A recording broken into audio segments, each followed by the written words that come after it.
Okay, for my teaching plan, I decided to teach my non-English speaking patients and my fellow employees at the hospital about the language access we have for interpreter services.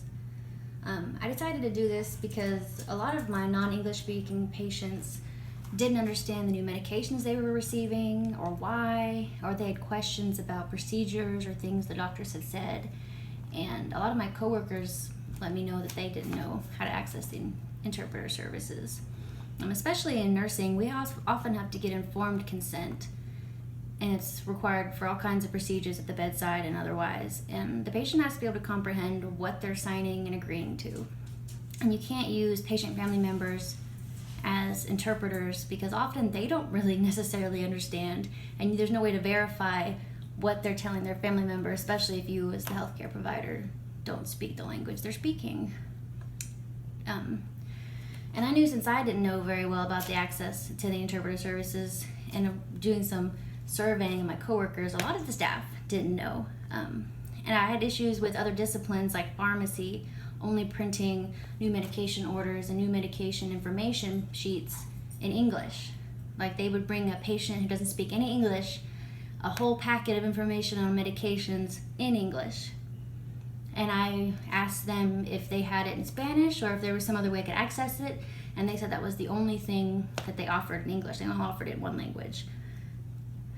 Thankfully, our rehab program, several people speak very fluent Spanish, and dialysis and things like that. Pharmacy is really the only multidiscipline that I had to talk to.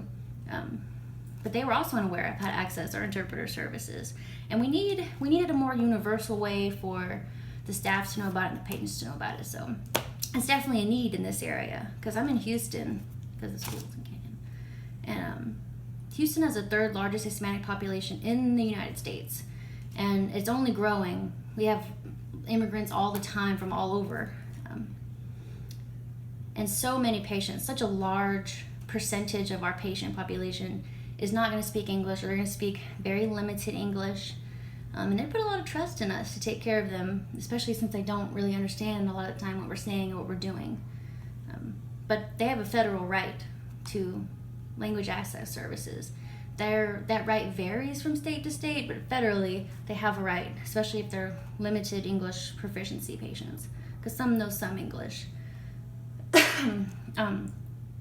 But obtaining consent, new patient medication information is a legal responsibility of the healthcare team and a patient right. And each facility varies in the interpreter accesses, what they offer, and it's important to educate and re-educate staff as new orientees come on, or as those accesses change. It's important to re-educate them.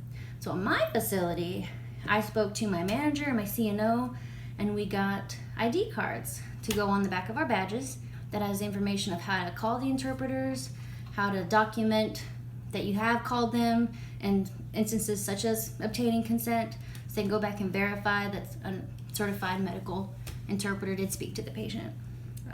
And then I talked to the patients and kind of got some insight from them about, how I could better inform them of their language access services. And we ended up making room signs for everyone's room. There's already signs in the patient's rooms with giving them general numbers for like dietary and rehab and things like that. We just updated these signs to add interpreter services. So if there's a patient who doesn't speak English and they want to call an interpreter and discuss something, they also can access it. It's not just something the employees have, or they don't have to rely on the employee to give them the number and have the access. So now all the patients are aware, and I educated them, and my CNO and manager made a lot of changes.